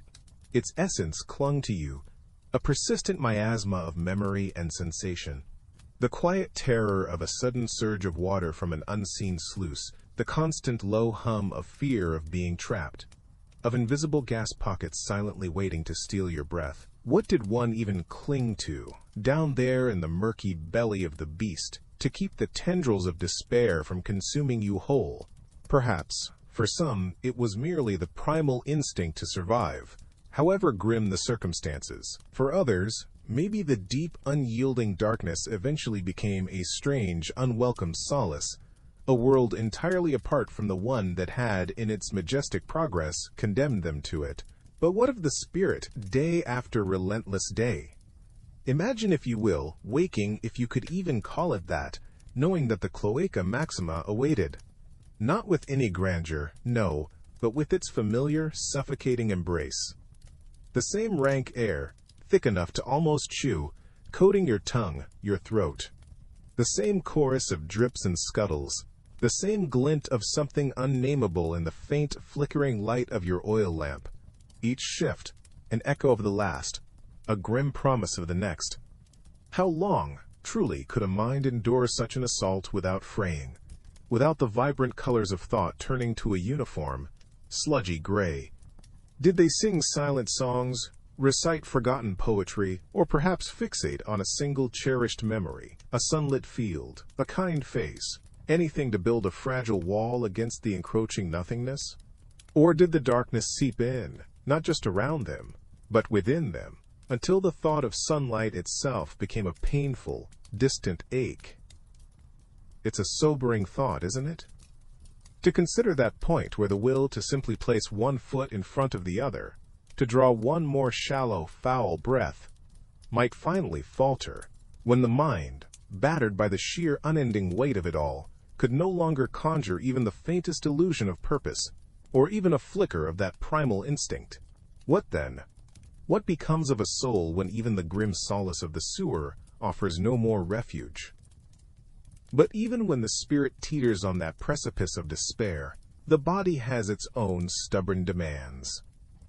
Imagine, for a moment, that brief, almost sacred pause in the workday.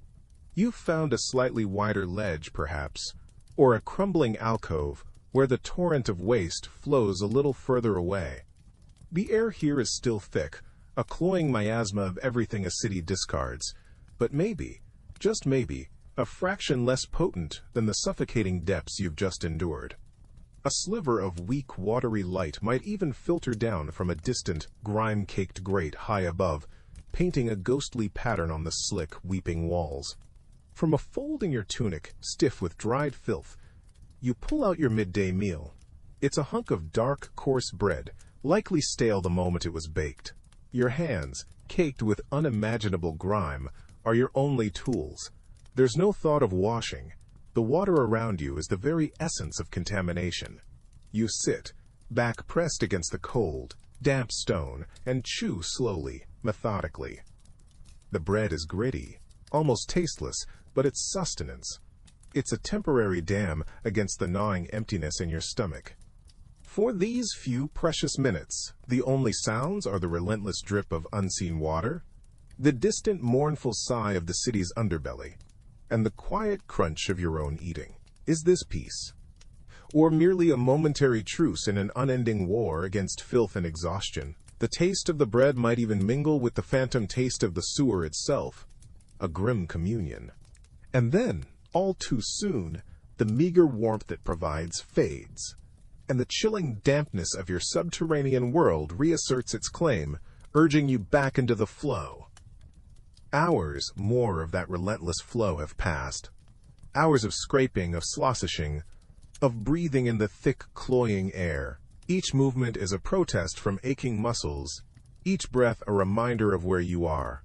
But then, a subtle shift, a distant call, or perhaps just an internal clock honed by endless repetition, tells you the day's brutal sentence is almost served. You begin the slow, weary climb, or perhaps a shuffle, towards the promise of the upper world. Imagine pushing aside a heavy stone, or shouldering open a rusted iron grate. The first assault is the light, not the gentle glow of dawn or the warm embrace of dusk, but a sudden, merciless blade of daylight stabbing at your eyes. You squint, you blink, tears involuntarily forming, blurring the world into a swimming, painful kaleidoscope. The gloom of the cloaca maxima had become your norm, and now, even the muted light of a Roman afternoon feels like a furnace blast. Slowly, painfully, your vision begins to clear, but the city that emerges is a strange, almost hallucinatory place. The sounds, once muffled by stone and water, now rush in. The clatter of cartwheels on cobbles, the sharp cries of vendors, the distant murmur of the forum, all feel amplified, aggressive. You stand there, caked head to foot in the city's refuse, a grotesque statue of human waste. The sun begins to dry the filth on your skin, tightening it like a foul, cracking second skin. The smells of baking bread or roasting meat from a nearby cookshop, normally enticing, now seem to mock your own pungent aroma, a barrier between you and the vibrant, breathing world that for so long today existed only in your memory. Perhaps you dream of a hot bath, of fragrant oils and soft linens, a gentle scrubbing away of the day's horrors. But such luxuries are worlds away from your station, from this life carved out in the city's dark underbelly. No, your best hope for some semblance of cleansing lies with the river, the mighty Tiber, flowing sluggishly nearby, already burdened with the city's other cast-offs. It's a far cry from the pristine streams of poets' dreams. You might wade into its cool, murky waters, the current tugging gently at your exhausted limbs, a brief respite from the oppressive air. The river itself, of course, is far from pure. It carries the city's overspill, the runoff from tanneries, from butcher shops, a diluted cousin to the very muck you've just escaped. The water might wash away the worst of the surface grime, the visible crust, but the deeper contamination? That's a different, more persistent story, a stain that water alone cannot erase.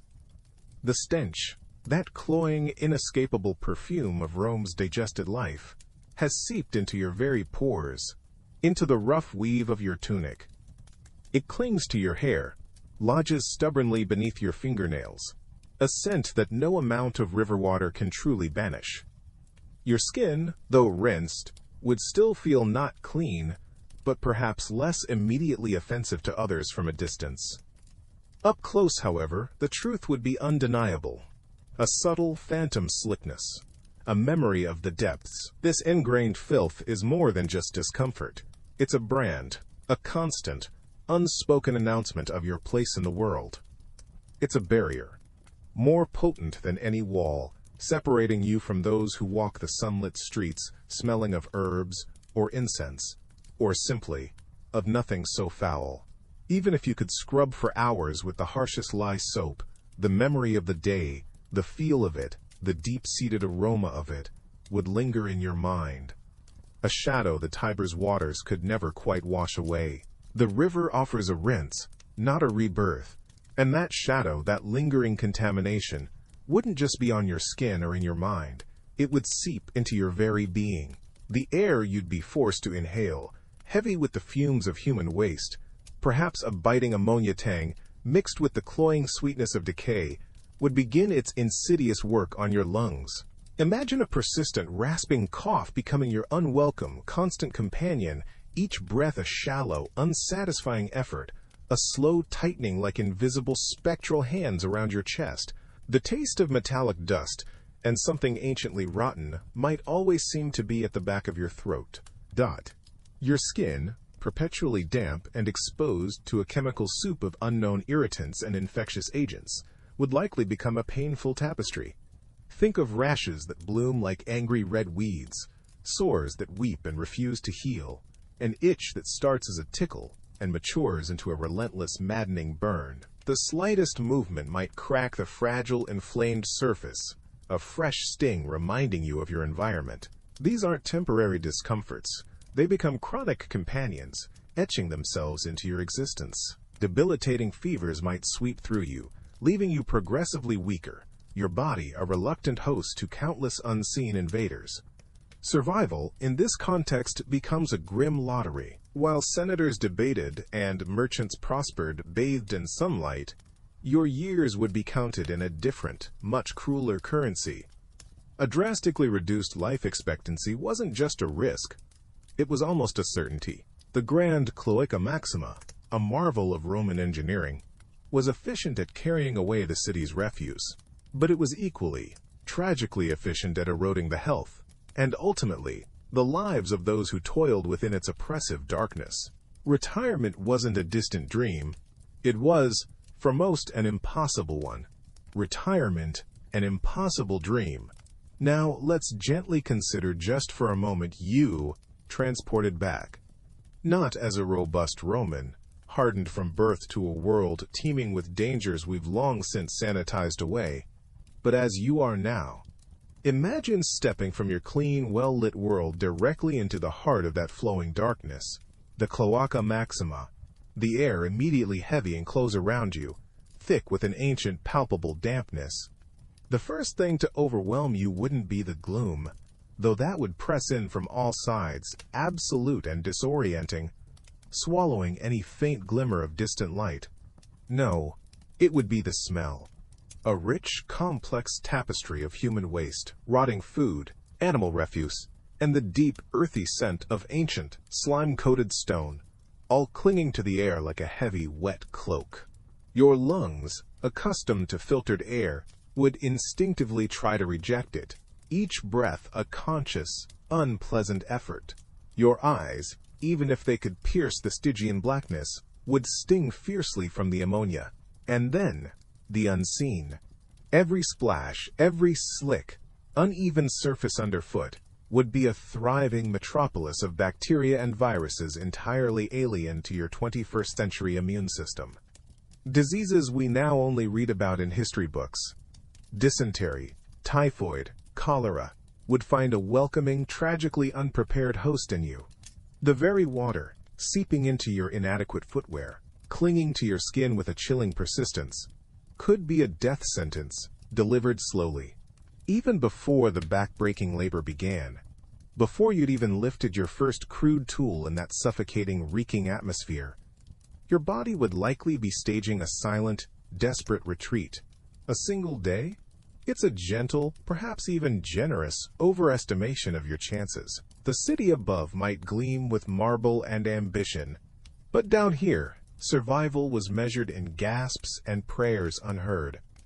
Indeed, beyond the immediate biological warfare waged against your unprepared system, there's the profound, almost spiritual shock to your very being. Imagine, if you will, stepping from a world where clean water flows at the gentle turn of a tap, where the scent of lavender or fresh linen might perfume your home, into this subterranean, forgotten nightmare.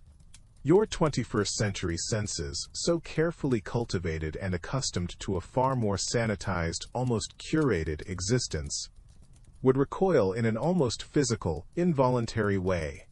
The air, thick enough to chew, a truly noxious blend of human waste, animal remains, rot, and the pervasive dampness of ancient earth, would not just offend your nostrils.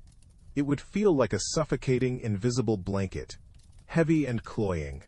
Our immune systems, for all their modern marvels and sophisticated responses, are in many ways profoundly naive in such a setting. They haven't been tempered in the same relentless crucible of constant, low-level exposure to the sheer, bewildering variety of pathogens that a Roman sewer worker might have, tragically, built some grim, hard-won tolerance to. Yours, however, would be a pristine fortress suddenly under siege from countless unseen ancient enemies, each one novel and terrifyingly potent, like specters from a forgotten plague.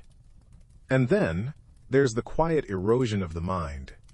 How would your thoughts, accustomed to light, to the predictable comforts of space, to a modicum of control over your immediate surroundings, fare in the oppressive, echoing darkness?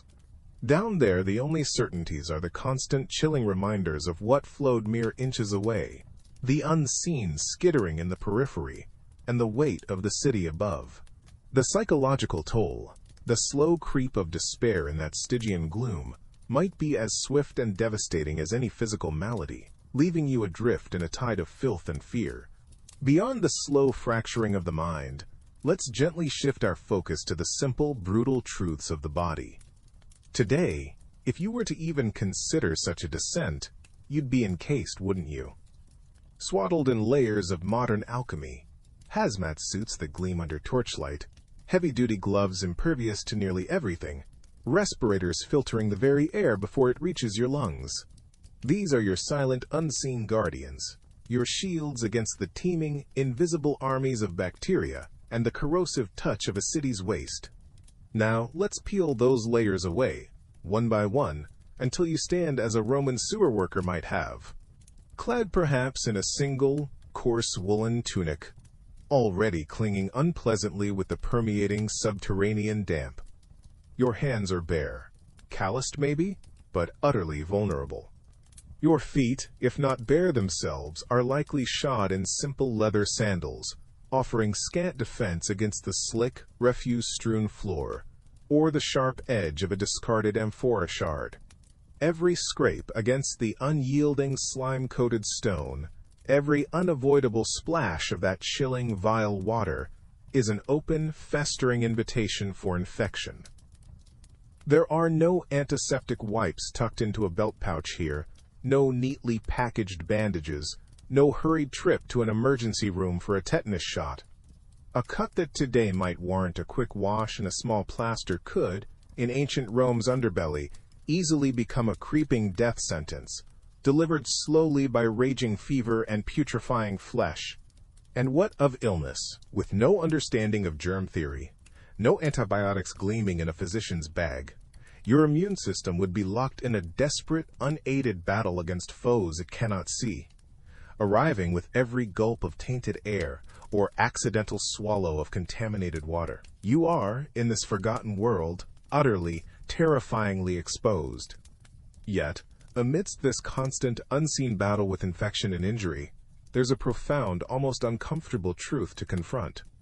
These forgotten souls, toiling in the city's deepest veins, far from the Roman sun, performed a service so vital, so utterly essential, that without them, Rome itself might have choked on its own accumulating refuse, a festering monument to its own success. The Great Cloaca Maxima, a monumental feat of engineering, a vast subterranean river first conceived by ancient kings, and its sprawling network of smaller, darker channels, weren't just conduits for waste.